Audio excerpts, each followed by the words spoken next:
monde, finaliste, élimination surprise.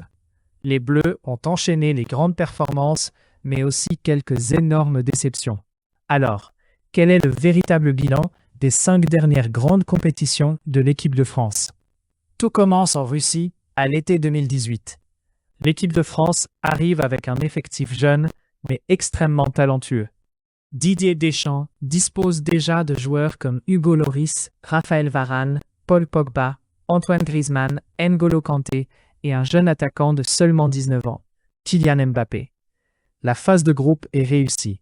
Les Bleus terminent premiers de leur groupe devant le Danemark, le Pérou et l'Australie. En huitième de finale, la France affronte l'Argentine de Lionel Messi. Ce match restera dans l'histoire. Après plusieurs retournements de situation, les Bleus s'imposent 4-3. Benjamin Pavard inscrit probablement l'un des plus beaux buts de toute la compétition, tandis que Mbappé marque un doublé et devient la nouvelle star du football mondial. En quart de finale, la France affronte l'Uruguay. Les Bleus réalisent un match très sérieux et s'imposent 2-0 grâce à Raphaël Varane, puis Antoine Griezmann. En demi-finale, place à la Belgique. Un match très fermé, remporté 1-0 grâce à une tête de Samuel Umtiti. La France retrouve donc la finale de la Coupe du Monde pour la 3e fois de son histoire. Le 15 juillet 2018, les Bleus affrontent la Croatie à Moscou. Après un match spectaculaire, la France s'impose 4-2 grâce notamment à Griezmann, Pogba et Mbappé. 3 ans plus tard, la France arrive à l'Euro parmi les grands favoris. Le retour de Karim Benzema renforce une équipe déjà impressionnante sur le papier. Les Bleus terminent premiers de leur groupe après avoir affronté l'Allemagne, la Hongrie et le Portugal. En huitième de finale, ils retrouvent la Suisse.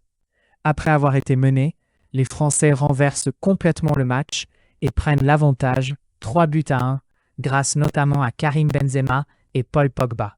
Mais dans les 10 dernières minutes, la Suisse revient à 3-2. La rencontre se décide au tir au but. Tous les joueurs marquent, jusqu'au dernier tireur français. Kylian Mobutu voit son tir arrêté par Yann Sommer. La Suisse élimine la France. Cette défaite est considérée comme l'une des plus grosses désillusions de l'histoire récente des Bleus. Malgré de nombreuses blessures avant le début de la compétition, notamment celles de Karim Benzema, Paul Pogba et N'Golo Kanté, la France réalise un parcours remarquable. Les Bleus éliminent la Pologne en huitième de finale, puis l'Angleterre en quart de finale, avant de battre le Maroc en demi-finale. Ils retrouvent l'Argentine de Lionel Messi en finale. Pendant plus d'1 heure, les Argentins dominent totalement la rencontre. Mais en seulement 2 minutes, Kylian Mbappé inscrit un doublé incroyable et relance complètement le match. En prolongation, Lionel Messi redonne l'avantage à l'Argentine. Quelques minutes plus tard, Mbappé transforme un penalty et réalise un triplé historique en finale de Coupe du Monde. Le score est de 3-2. La séance de tir au but sourit finalement à l'Argentine. Malgré cette défaite, la France prouve une nouvelle fois qu'elle fait partie des meilleures nations du monde. L'Euro 2024 est plus compliqué pour les Bleus. L'équipe possède une excellente défense, mais manque d'efficacité offensive. Malgré cela, la France atteint les demi-finales. Face à l'Espagne, Randal Kolo Muani ouvre rapidement le score. Mais Lamine Yamal égalise grâce à une frappe exceptionnelle, avant que Dani Olmo ne donne l'avantage aux Espagnols.